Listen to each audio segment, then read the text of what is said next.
Mohon perhatiannya. Bismillahirrahmanirrahim. Assalamualaikum warahmatullahi wabarakatuh. Waalaikumsalam warahmatullahi wabarakatuh. Selamat pagi teman-teman semuanya. Pagi. Sudah siap menerima mata pelajaran hari ini? Insya Allah siap. Baik. Ada kalanya lebih baik kita mulai dengan berdoa. Berdoa mulai.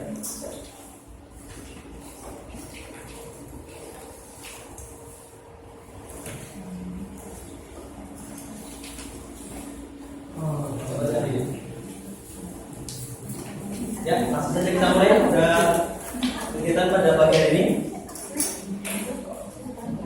Berbicara tentang pendidikan agama Islam, kita sudah sama-sama tahu bagaimana di dalamnya sangat banyak sekali mata pelajarannya. Di antaranya ada apa saja? Mungkin yang sudah kita pelajari sebelumnya. Ada apa? Ya, fikih. Kemudian ada apa lagi? Kemudian ada apa lagi? Satu lagi. Ya, baik. Pada kesempatan kali ini kami akan bahas tentang sejarah budaya Islam dengan temanya yaitu mengenal Islam Nusantara. Kita tahu bahwa Islam di Nusantara sudah sangat lama dengan teori-teorinya, dengan sejarah-sejarahnya. Ada yang ingin tahu bagaimana tahun pertama kali Islam masuk Indonesia? Abad berapa? Ya, ada yang membicarakan abad ke-7, ada yang membicarakan tentang abad ke-13 dan lain sebagainya. Ya. Untuk lebih jelasnya, mari kita sama-sama simak penjelasan dari materi pertama. Berada di Saudi.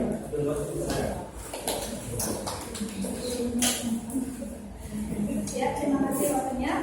Oke, yang pertama kita akan bahas tentang teori-teori masuknya Islam di Indonesia. Ada berapa teori? Tiga. Ada berapa? Ada berapa? Tiga atau empat? Ada?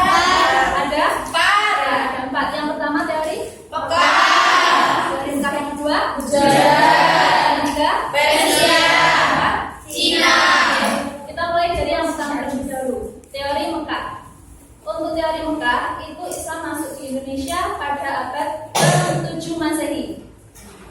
Adapun bukti yang menguatkannya, yakni pada abad tersebut sudah ada perkampungan Arab di daerah Sumatera Barat. Yang selanjutnya, yang kedua teori apa? Teori Gujarat. Teori Gujarat, kalau yang tadi di teori Mekah kan abad ke-7 Masehi, kalau yang Gujarat abad ke-13 Masehi. Di situ bukti yang menguatkannya adalah adanya kesamaan lisan antara yang ada di Gujarat dengan yang ada di Indonesia. Sedangkan yang ketiga teori apa? Teori Persia. Bukti yang menguatkan teori Persia itu yakni adanya kesamaan budaya antara yang ada di Persia dengan ada yang di Indonesia. Yakni peringatan berapa Muharram? 10 Muharram itu peristiwa meninggalnya Sayyidina Husain. Ada yang masih ingat peristiwa apa? Peristiwa Karbala. Untuk yang terakhir yakni teori Cina. Teori Cina di situ mereka menganggap bahwasanya yang menyebarkan Islam pertama di Indonesia adalah para pedagang dari Cina. Karena di situ memang hubungan dagang antara Indonesia dan Cina itu sudah berlangsung sejak lama. Dan di antara bukti yang menguatkannya adalah adanya ornamen-ornamen bernuansa Cina yang ada di Indonesia. Dan untuk lebih jelasnya mungkin bisa kita saksikan tayangan seperti ini.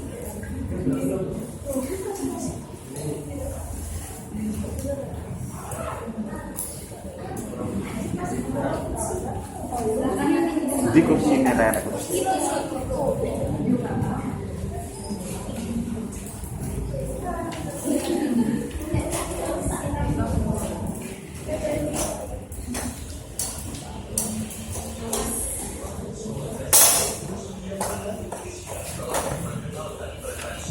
Dari sana dengar? Dengar?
masuk ke Indonesia pada abad ke-7 Masehi yang langsung dibawa oleh para pedagang Arab.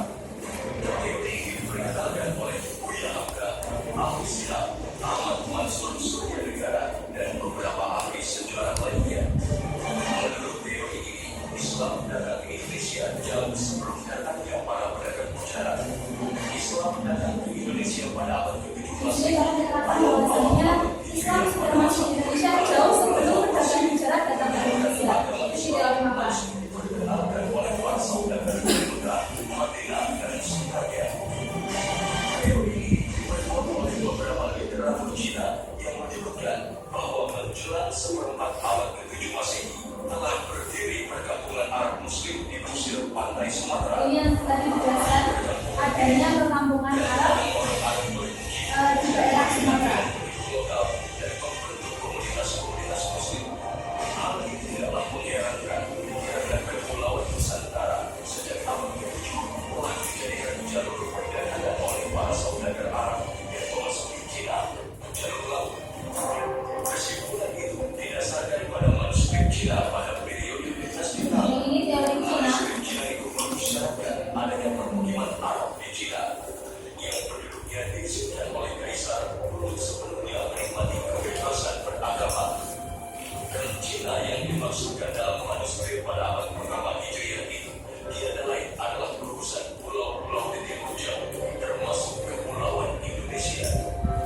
Dari manuskrip Cina itu pula dapat informasi jalur penyebaran Islam di Indonesia. Disebutnya masuknya Islam bukanlah dari 3 jalur emas, Arab, India, dan Persia, sebagaimana tertulis dalam buku-buku sejarah selama ini, melainkan langsung dari Arab yang dibawa oleh para pedagang Arab. Teori pekan ini juga menunjukkan bahwa Islam telah ada di Nusantara sejak abad ke-7, yang artinya Islam di Nusantara telah berumur 14 abad, hampir sama dengan umur Islam di Timur Tengah yang merupakan tempat lahirnya Nabi Muhammad SAW. Bahkan kalau di sini itu diterangkan bahwasanya Islam di Indonesia dan Islam yang di Arab itu sama. Dalam artian tidak beda jauh antara data yang di Arab dan yang di Indonesia. Tentang mengenai teori masuknya Islam di Indonesia bisa dipahami ya tadi dari tayangan tadi. Nah, untuk selanjutnya berkaitan dengan cara penyebaran Islam di Indonesia, ada beberapa cara yang mana itu tidak hanya menggunakan ceramah saja, tapi menggunakan metode-metode yang luar biasa yang disampaikan oleh diantaranya Wali Songo yang nanti akan selesainya disampaikan oleh teman saya.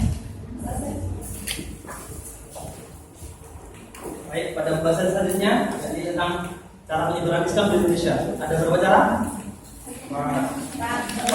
Ada pertama, dagangan yang kedua, kawinan yang ketiga, dengan yang keempat, yang terakhir, kita kupas satu-satu. Yang pertama yakni perdagangan, di mana sudah sama-sama mengetahui dari penjelasan yang pertama, para pedagang-pedagang dari luar masuk ke Indonesia, kemudian menyebarkan Islam dengan cara berdagang dan berdakwah. Kemudian yang kedua dengan pendidikan. Kita tahu juga maksudnya Islam di Indonesia juga seiring menumbuhkan lembaga-lembaga pendidikan Islam. Kemudian yang ketiga yakni hubungan sosial, di mana Islam datang dengan damai, dengan toleransinya yang sangat tinggi, sehingga mudah dipahami oleh masyarakat sekitar, yang kemudian menarik, yang kemudian akhirnya masuk Islam. Kemudian yang terakhir ya, hubungan sosial, ya terakhir kesenian. Sudah sama-sama kita ketahui bahwa Wali Songo dalam menyebarkan agama Islam juga dengan kesenian. Dicontohkan seperti Sunan Kalijaga menciptakan wayang, menciptakan tembang-tembang Jawa yang penuh dengan filosofisnya. Ada satu yang mau request mungkin tembang Jawa. Lilin. Sama-sama kita nyanyikan Lilin. Pakai Lilin yang biasa aja. Lilin. Oke, mulai ya. Sama-sama kita refleksi juga. 1, 2, 3. Lilin, pandure sumile, tai joro yo tak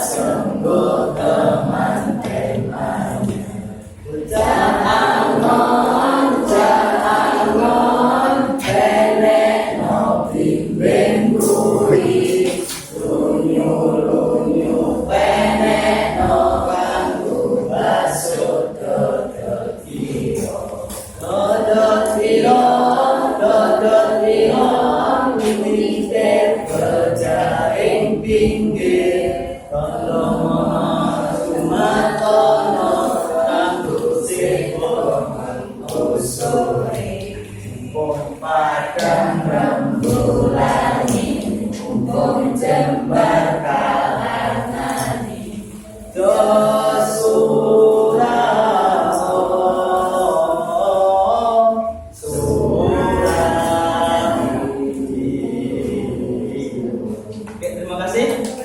Kemudian selain dengan cara-cara berdagangnya, dengan cara-cara penyebarannya, baik dengan berdagang, pendidikan, hubungan sosial, dan juga kesenian, Islam menyebar juga diiringi juga dengan munculnya kerajaan-kerajaan Islam. Mari kita sama-sama simak bersama penjelasan selanjutnya dari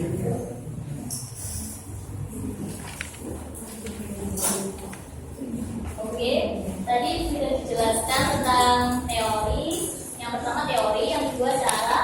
Dan di sini saya akan menyampaikan tentang kerajaan Islam di Nusantara. Di sini saya mau tanya, kerajaan Islam yang pertama di Nusantara ini kerajaan apa kira-kira? Ya benar sekali. Kerajaan pertama yang ada di Nusantara yaitu kerajaan Samudra Pasai. Kerajaan Samudra Pasai di sini didirikan oleh Sultan Malik Al-Saleh dan didirikan pada tahun 13 Masehi. Terletak di kawasan pesisir timur Laut Aceh. Di situ pada tahun 1524 Masehi, kerajaan Islam Samudra Pasai ini mengalami kemunduran. Dan di tahun yang sama, pada tahun 1524 Masehi ini diiringi oleh munculnya kerajaan Aceh. Kerajaan Aceh, raja yang paling berpengaruh, ada yang tahu siapa?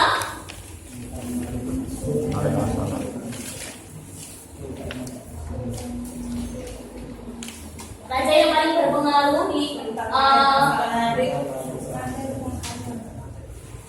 di kerajaan Aceh yaitu Sultan Malik Al-Saleh, Sultan Iskandar Muda. Di situ yang paling berpengaruh di kerajaan Aceh. Kerajaan Aceh di sini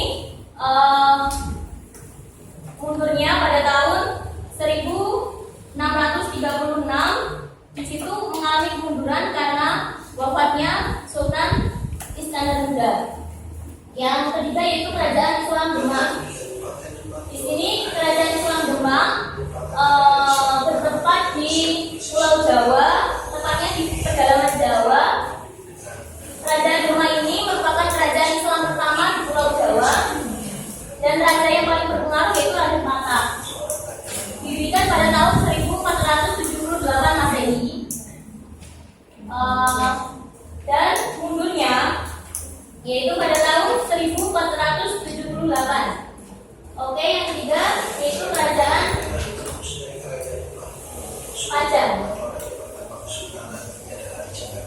Kerajaan Pajang didirikan oleh Jatatingir atau disebut dengan Sultan Hadiwijaya. Didirikan pada tahun 1968 sampai 1986 Masehi. Di sini kerajaan Islam Pajang bertempat di Kota Gede, Yogyakarta.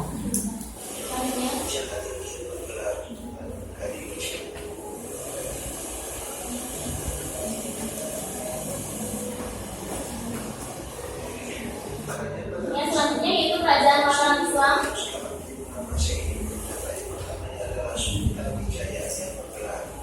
Yang terkenal yaitu kerajaannya Sutawijaya pada tahun didirikan pada tahun 1586.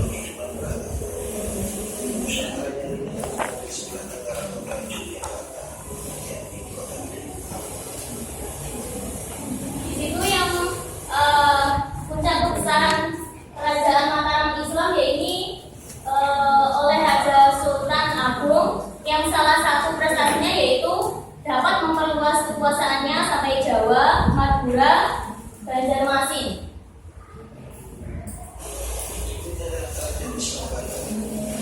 Oke, yang terakhir yaitu Kerajaan Banjar. Kerajaan Banjar di sini terletak di Kalimantan dan raja yang paling berpengaruh yaitu Sultan Suryangsah atau yang nama lainnya yaitu Raden Samudra.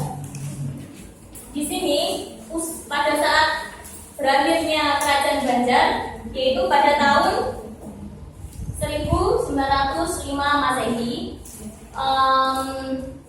masih banyak kerajaan yang lain akan disampaikan oleh Budia.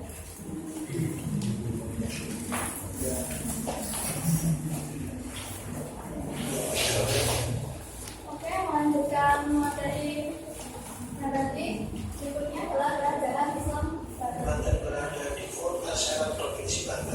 Kerajaan Banten adalah didirikan oleh Sultan Hasanuddin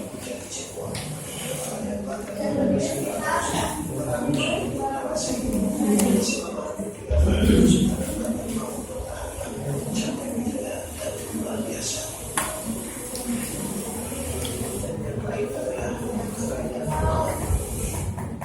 Kerajaan Banten mengalami banyak kemajuan pada masa pemerintahan Sultan Abdul Qasim Tayasa dan berhasil merebut Jayakarta atau dan mengubahnya menjadi Batavia atau sekarang disebut Jakarta.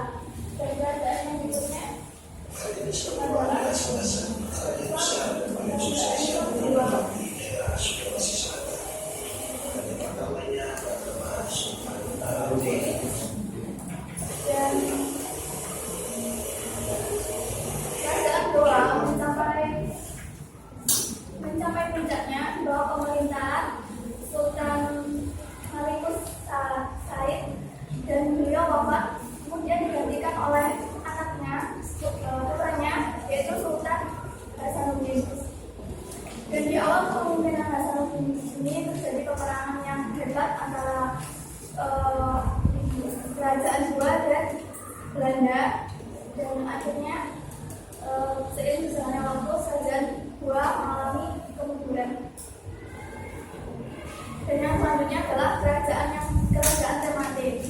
Kerajaan Ternate berdiri pada abad ke-13.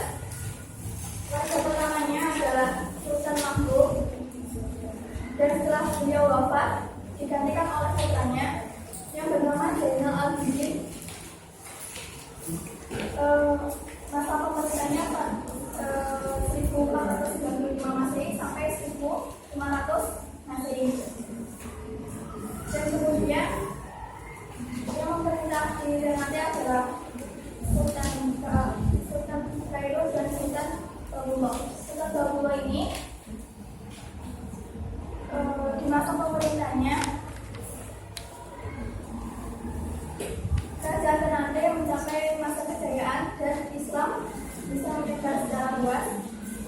Tetapi ketika Sultan Babullah wafat, kerajaan Ternate ini juga mengalami kemunduran dan akhirnya runtuh.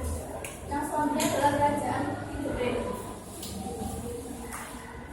Kerajaan Tidore ini berpusat di wilayah Tidore, Maluku Utara. Raja yang pertama adalah Syahadi atau Muhammad Nafal. Kerajaan Tidore mencapai puncaknya pada masa pemerintahan Sultan Limpo yang berhasil menyatukan dua kerajaan yaitu Ternate dan Tidore dan mengusir Belanda dari Tidore, sehingga Maluku pada saat itu mengalami jalan keemasan dan tidak terikat sama Maluku. Dan yang terakhir adalah Kesultanan Sri Indrapura didirikan oleh Abdul Jalil Rahmat di Riau pada 1723 Masehi. Kesultanan ini menjadi pusat penyebaran Islam di Sumatera Timur. Dan sultan terakhirnya adalah Syarif Hasim II yang memerintah tahun 1908 sampai 1912.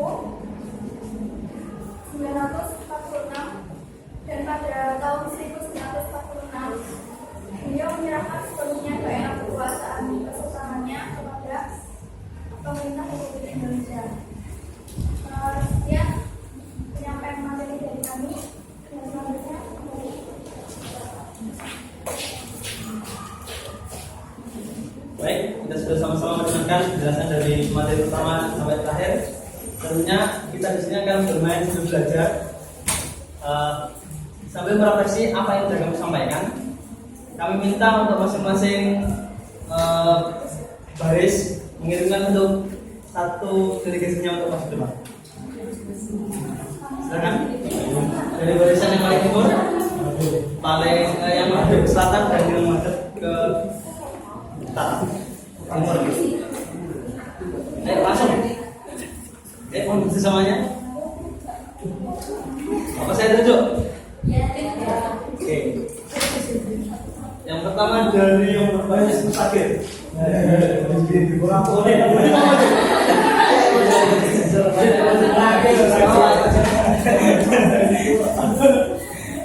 Dari yang barisan dari sana?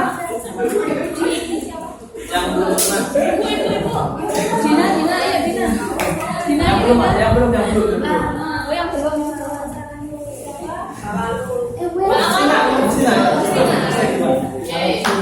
Yang barat, yang belum semua itu.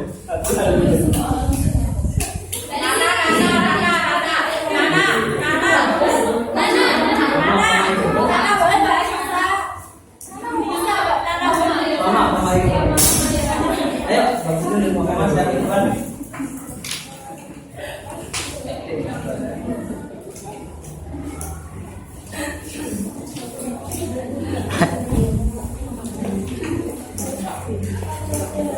Eman-eman bener ya.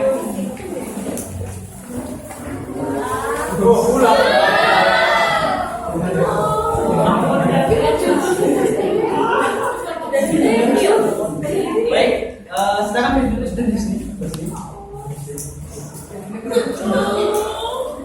Saya jelaskan teknisnya. Permainannya adalah permainan bertangga. Seperti biasa, melemparkan gardu, angka yang keluar silakan berjalan. Di setiap kotak yang berhenti, nanti kami akan memberikan pertanyaan. Jawabannya bisa dibantu oleh barisan kelompoknya tadi. Paham? Paham. Nah, kalau salah, misalkan salah, tidak boleh balik satu kali dulu, berhenti satu kali, kemudian berputar, baru boleh balik lagi. Paham? Bisa dipahami? Gimana? Misalkan salah, ya. Misalkan, gua, saya bisa di sini. Kemudian saya nggak bisa. Dilanjut ke permainan sini yang kedua. Bagi sini. Misalkan angkanya 4, berarti kan di sini. Menjawab bisa.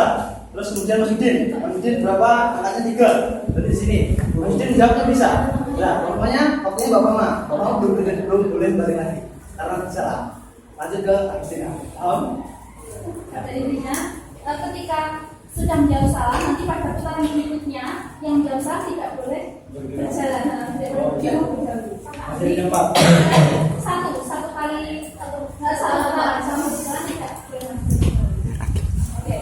Selanjutnya tidak rokok. Salah. Pertama di Masudin, yang kedua Agustina. Betul. Jangan begitu. Ini orang tuh. Oke, pertanyaannya? Pertanyaannya yang pertama, menurut teori Mekah, abad berapa Islam masuk di Indonesia? Abad ke-7. Benar. Ya, terus lanjut. Nah, dulu Masudin. Ya.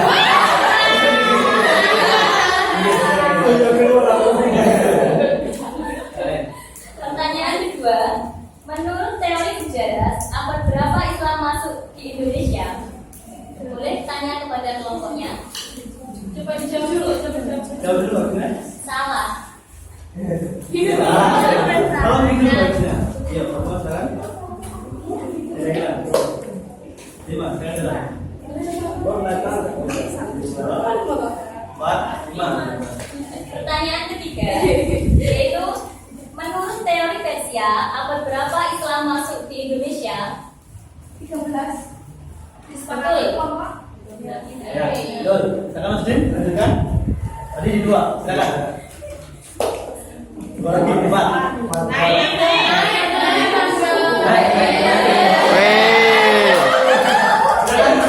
Pertanyaan keempat, sebutkan 5 tokoh Wali Songo yang kamu ketahui. Senang Kalijaga, Senang Giri, Sunan Ampel, Sunan Kudus, Sunan Kalijaga, Sunan Bonang. Ya. Ya, betul. 1, 3.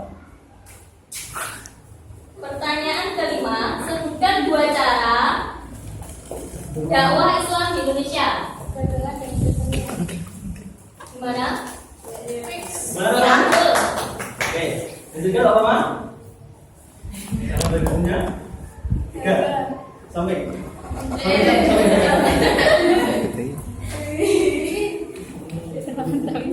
Pertanyaannya? Pertanyaan keenam, apa nama kerajaan Islam yang pertama di Indonesia? Gimana teman-teman? Betul. Oke. Ya, Mas Dim, silakan. 6.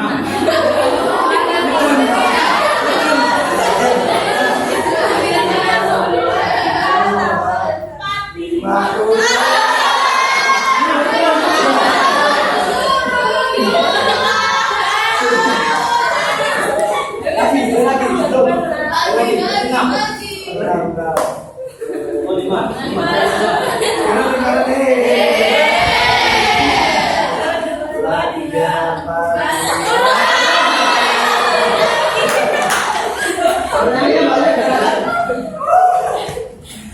Pertanyaan ketujuh, siapakah pendiri kerajaan Aceh? Boleh tanya ke kelompoknya? Ayo kelompoknya. Ayo, dihitung 3 mundur. 3. 2.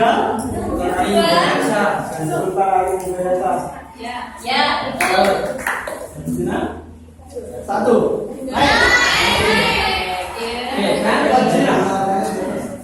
Pertanyaan ke-8, kerajaan Aceh mengalami puncak kejayaan pada masa siapa? Pimpinan siapa? Ya, betul.